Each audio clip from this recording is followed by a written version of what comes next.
after all the hoopla here with the Federal Reserve cutting, as everybody expected, you can see the pound has really just kind of fallen off. There was one opportunity early this morning for a nice flag play. You can see this here.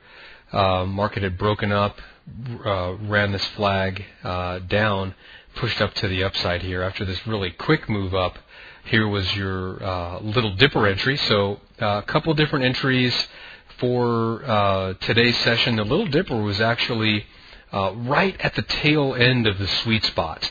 Sometimes this can be a little bit frustrating because the market is giving you a signal right near the end. And, this is a trade where I just have to use my judgment. If I think that the market's got enough momentum coming in, sometimes I will take these trades. But, we can't, how do I say this? You don't want to try, again, don't put the market into a box. Sometimes you can take them, sometimes you can't. Basically, what I was just thinking is, well, how do I really go through that process? And I think what it amounts to is this. If the market coming into the close of the session looks like this, where there's not a lot of activity going on, or it looks like this, where there's not a lot of activity going on, then you know what? I want to hold back because I don't want to count on the market just sort of picking up out of nowhere.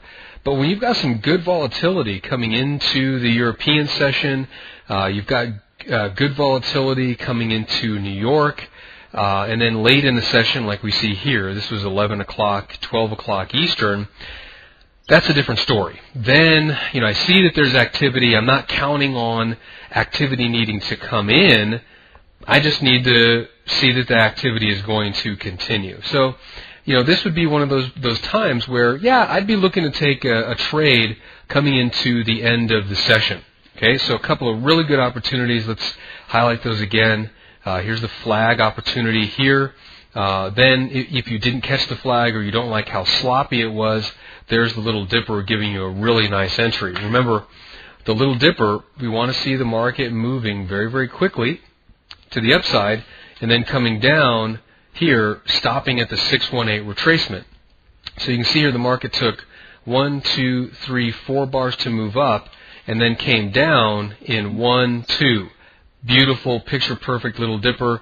Boom, pops up, gives you your 20 pips actually very, very quickly, and then some. This one actually wound up from the little dipper point. Let's do it this way. I'm doing this off of the chart. So 85 pips, not too bad, not too shabby for one little move inside of the session.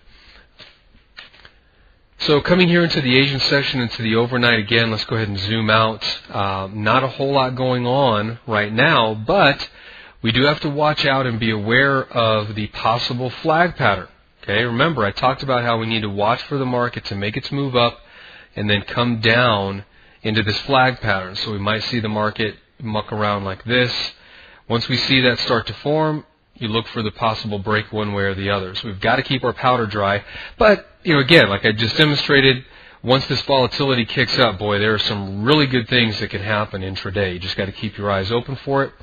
A couple of really good calls today.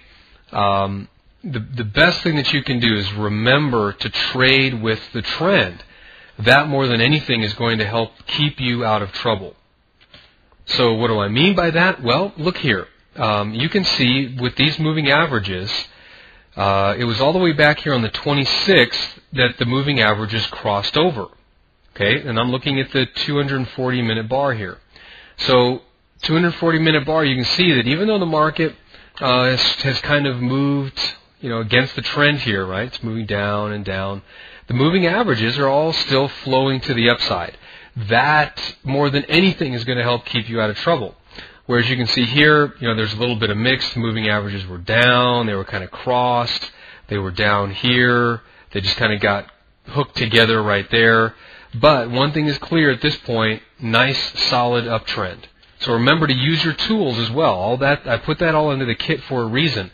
You can see that there's a separation to the moving average. You can see that they're pointing to the upside.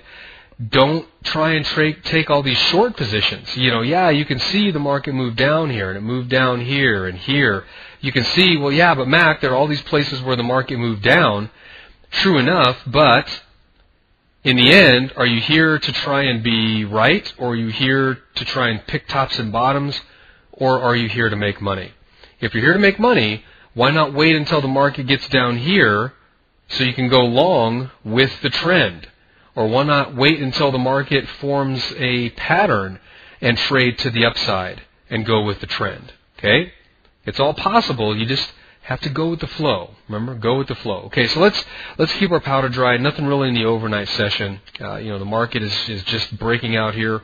Remember, we are at basically 30-year highs. Okay, so we have to keep that in mind. This trend can quite easily keep going because the market got a little bit extended here. You can see how it went from this to all of a sudden this. Nice steep uptrend right here. I would expect this to retrace. Okay, just like I said in the introduction, watch for the flags, wait for this thing to make its way back down, showing some support.